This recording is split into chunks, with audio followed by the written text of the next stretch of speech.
La loi impose aujourd'hui 25% de logements sociaux aux communes, sous peine de pénalité financière.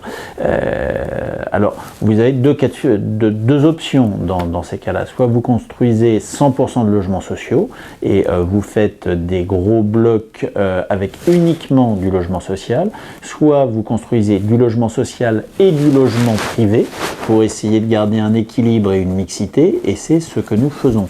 Alors effectivement, quand vous faites du logement privé, eh bien, faut que vous fassiez plus de logements sociaux, puisque vous êtes toujours sur 25%, mais que comme votre total augmente, eh bien le nombre de logements augmente lui aussi.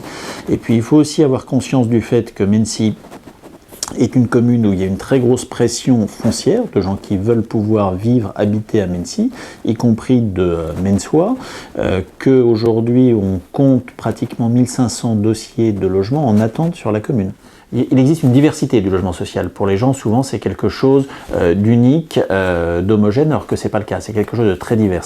D'une part, au sein du logement social, il y a différents contingentements. Il y a des logements qui sont contingentés très sociaux, les PLAI, d'autres moyennement sociaux, les plus, d'autres qui sont beaucoup moins sociaux, les PLS. Et à chaque fois, c'est des montants de loyer différents.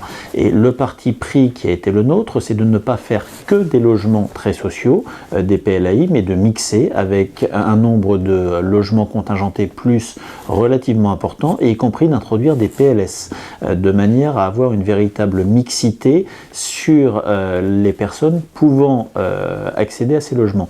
Et puis l'autre parti que nous avons pris, c'est aussi d'essayer de jouer ces logements sociaux au travers d'une résidence intergénérationnelle.